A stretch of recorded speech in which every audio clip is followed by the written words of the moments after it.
Hey, this video is about heuristics.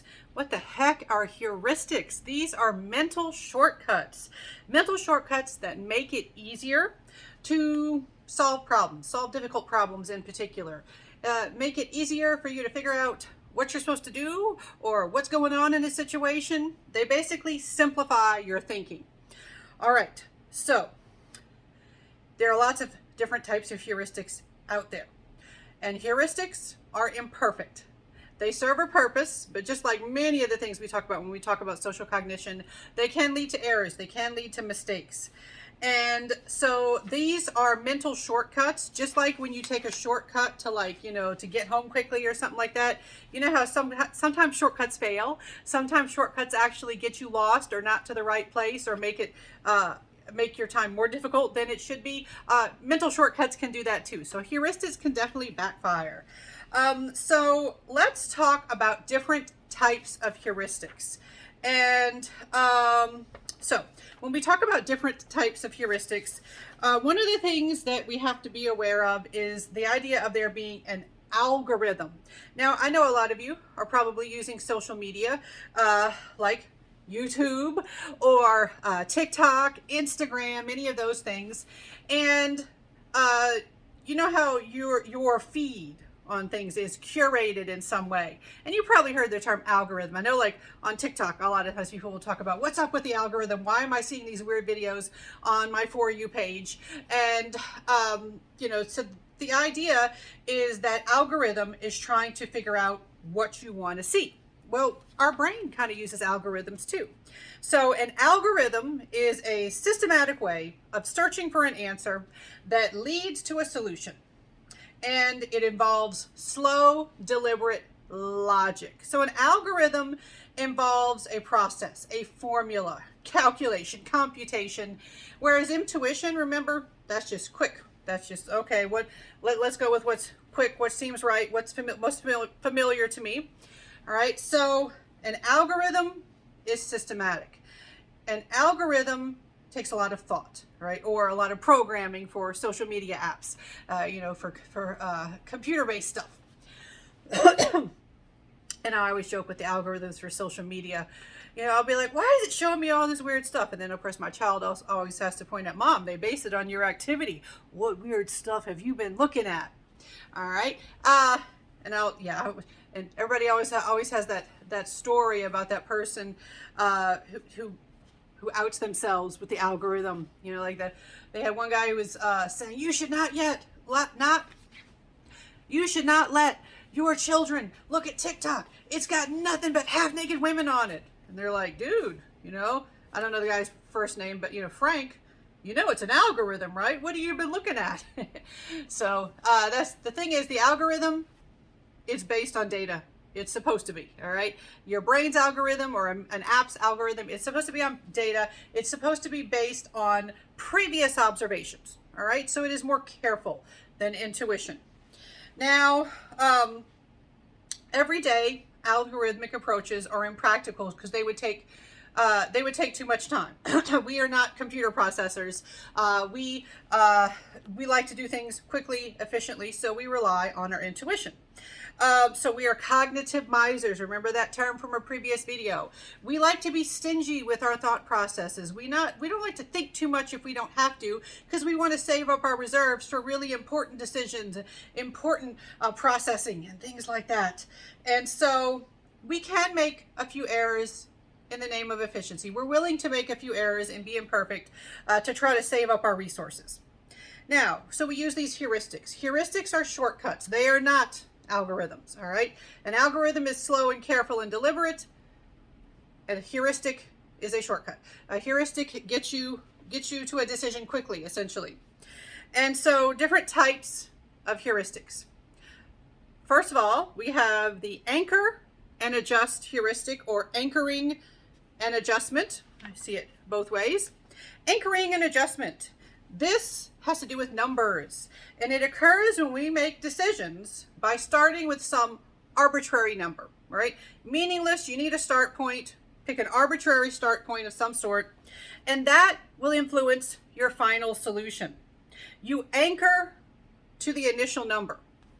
So let's say a friend wants to buy something from you.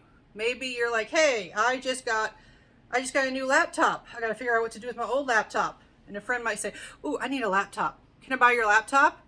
And you might realize, oh, hey, I have no idea how much my old laptop is worth. And so the friend might say, okay, so how much do you want for it? And you might be like, and you just make up some number. All right, you'd be like, 800. And, and then so then the person will go up or down from there, usually down. So they might say, oh, okay, well, how about 700? And you're like, oh, okay, yeah, that sounds good. That's close to the number that I picked. It may turn out that your laptop is actually worth more or way less than that, but the fact that you started at 800, it gives you your anchor point. You see that as the start point. You're either going up or down from there. We also see this for things like when you're interviewing for a job and you have salary negotiations. Salary negotiations are very much dependent on the number that you start with, the anchor that you open with. We actually see some research that shows that it can be beneficial to get a good starting point ahead of time and suggest that before a number is suggested to you, so that all of the negotiations can come from a reasonable starting point. Like let's say you're going to do a job where it is reasonable for you to make $20 an hour.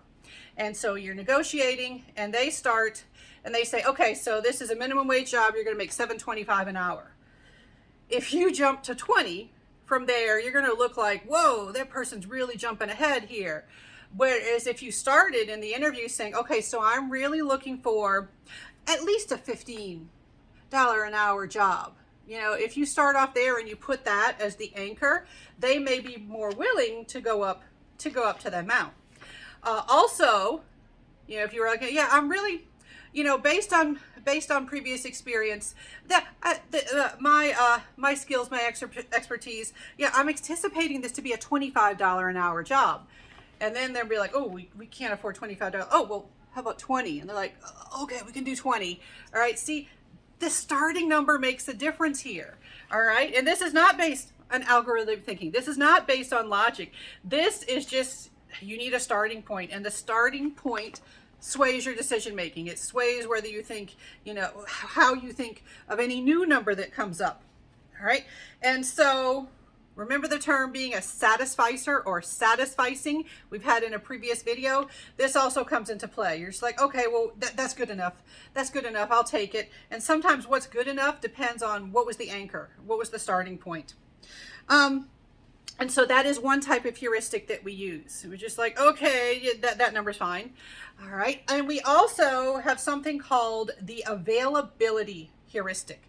Availability. It has to do with what kind of information you have access to and what can come easily to mind.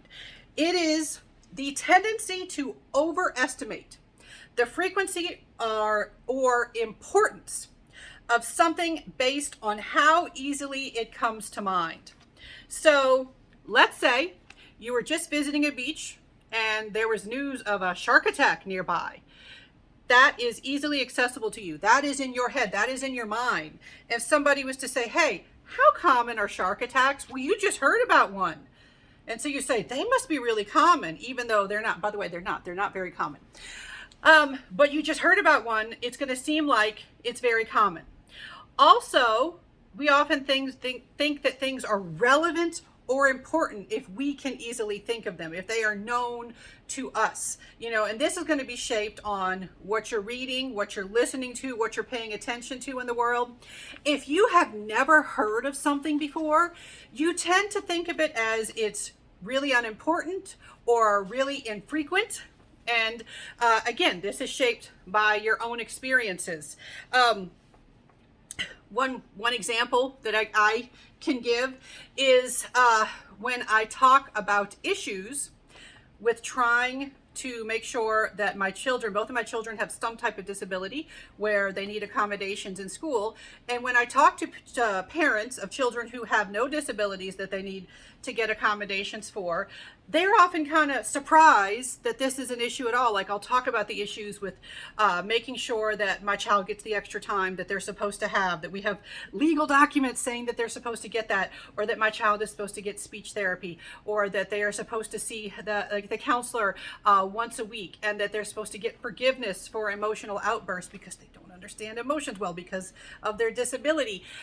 All of these things, I'll have other parents say, well, I had no idea that was even a thing. It's because it's not in their experience. It's not mentally accessible to them. They can't think of examples because they've never had those experiences, and they, up until now, had never heard me talking about it. Now that they've heard me talking about it, it's going to be more mentally accessible to them. Also, if they were going to go and vote on something, and they hear that something about students with disabilities comes up, if they don't have that experience, if that's not mentally accessible to them, they might think, oh, that's not important. That does not affect me. I don't know personal examples with it. I haven't heard anybody tell me their story. It's easy for someone to think that something is not important when they can't think of any examples. This is very relevant to many things in everyday life. People who are minorities in any way whatsoever. And many times when I use the word minorities, a lot of times people think I'm talking about racial minorities. That is one way you can be a minority. It is not the only way. Minorities in terms of race, ethnicity, culture, socioeconomic status, body size, body ability or disability, being neurotypical versus neurodivergent. There are all sorts of ways that you can be in a minority. I didn't mention sexual or gender identity. That's another big one. All right. People who are in the majority tend to completely be unaware of the issues of those in the minority, especially if they don't have like friends in that group, or they just haven't had any interaction with people in that group. And so they will often think that their issues are less important or less frequent, less common. When you try to tell a story of prejudice or discrimination, people who haven't experienced that, they're like, that can't be right. You're exaggerating. That's not a real thing. I've never seen that. And they're like, well, I'm telling you, it happened. People are it's not because people are, cruel when they do that necessarily. It is that they really are struggling with the fact that they don't have personal mental accessibility for this. We get confused. We get uncomfortable when we're like, I genuinely can't think of an example of that. It's one of the many reasons you should talk to lots of people, read the experiences of people different than you, follow people different than you on social media, and that way you'll have more mental accessibility to stuff that doesn't affect you personally. All right, so availability also can be displayed when one example that one of the textbooks that I use gives is Hollywood couples. And some people don't pay any attention to Hollywood couples. Some people do. Hollywood couples, famous couples, because not all famous people work in Hollywood these days. But when a famous couple has a nasty breakup, and there have been a few examples lately of this, all right, they have a nasty breakup, you pay attention to that. It becomes mentally accessible to you. You can think of lots of examples of celebrities or famous people having a nasty breakup. You know what we don't hear a lot about? We don't hear a lot about the celebrities that have nice relationships. We don't hear about the boring ones who stay together for 20, 30 years. They don't have a big nasty breakup. They raise their kids. They're doing okay. That's a less interesting story. So if you ask people about like the relationship quality of celebrities, a lot of times people will say, oh, they're all horrible. They all end horribly. Because you can think of lots of examples of horrible endings to relationships. You can't think of examples of nice, boring ones because you don't hear about them. That's not mentally accessible to you. So the fact that you can think of an example does affect you. Now, another thing that can happen, social media can influence how we perceive other people's lives too. And this can relate to social comparison, which we've talked about previously too. All right, and it depends on which social media you're following, because some social media it's more for strangers and some it's more for like people you know.